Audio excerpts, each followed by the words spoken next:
The history is something we should know to make a better future. Please support for our channel by share, subscribe. We provide the truth of history to everyone. How Vietnam War POW Brent Hegdahl tricked his captors by playing the fool.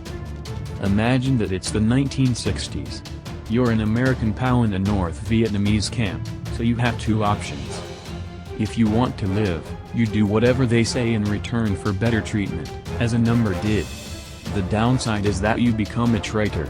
Or you can remain loyal to your country and resist. The problem, of course, is that it's bad for your health and greatly reduces your chances of survival. There is, of course, a third option: pretend to be stupid, as one incredible man did. Brent Hegdahl III was born on September 3, 1946, in Clark, South Dakota. He once told a reporter that he'd never been east of his uncle's Dairy Queen stand in Glenwood, Minnesota, or west of his aunt's house in Phoenix, Arizona.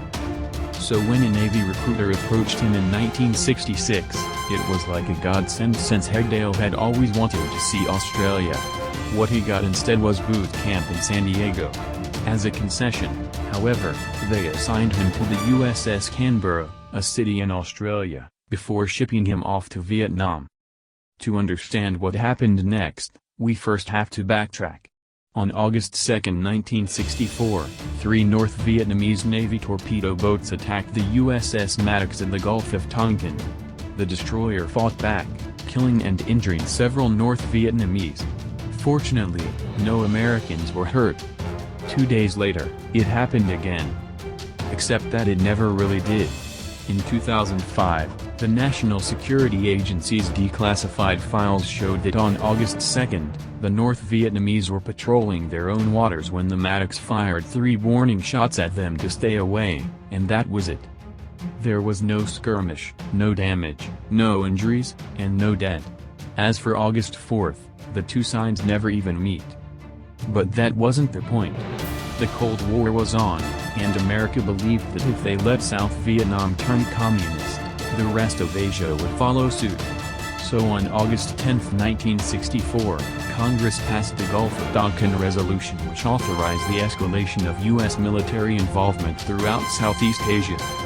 Which is why on March 2, 1965, they launched Operation Rolling Thunder, the mass carpet bombing of North Vietnam. By the time it ended on November 2, 1968, the country had lost some 18,000 soldiers and between 52,000 to 182,000 civilians. Exact figures are still unknown. As for the country's industry and infrastructure, poof. With that as a background, Americans were probably the last thing that any North Vietnamese wanted to see. Bad news for Hegdahl, because on April 6, 1967, he was in the Gulf of Tonkin aboard the Canberra, which was firing at targets on shore. At around 3:30 a.m. Hegdahl woke up for his 4 a.m. mess duty shift.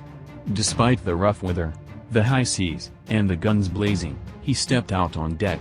Depending on whom he later told the story to, it was either to take a breath of fresh air or to chuck garbage off the fantail, both of which violated protocol. Now there's a very good reason for banning sailors from going top deck during gunnery operations, to prevent the possibility of them falling off. That is exactly what happened to Hegdahl. Fortunately, he was a good swimmer. And while he may have forgotten protocol, he did remember his survival lessons. He removed his boots, bound them to his neck, in case he needed them on land, and stripped off his pants to make a life jacket. It didn't work. So he put them back on, hoping to avoid sharks. Fortunately, he was found by North Vietnamese fishermen at around 6 p.m. Unfortunately, they handed over to the authorities, who began interrogating him. It didn't turn out well. For the North Vietnamese, Hegdahl exaggerated his country accent and manners, expressed fascination with their farms, and claimed that there were no water buffaloes in South Dakota. Hoping to get a bit of propaganda from him, they told him to write something condemning the U.S. Hegdahl happily agreed, but there was a problem: he claimed to be illiterate. Having established his farming credentials, and considering how most Vietnamese farmers were illiterate, They believed him. So no propaganda. Yet. But hope springs eternal, so they got an English-speaking comrade to teach the American how to read and write. After a while, however, the man gave up. He claimed that Hegdahl was hopeless and gave him a new name, the incredibly stupid one. So they wrote a confession about his war crimes, including that of shelling Ho Chi Minh's home. He signed it in an illegible scrawl, making sure they added commanding officer, USS Canberra. He was kept at the plantation, a satellite camp of the Hanoi Hilton where most American POWs were kept. It was there that he met Joe Kreka, an Air Force officer who was a master of mnemonic aids. Hegdahl later became roommates with Captain Richard Allen Stratton, who explained how all the POWs had made a vow, that either they all be released together or none at all. It didn't take Stratton long to realize that his new roommate wasn't quite the buffoon he pretended to be.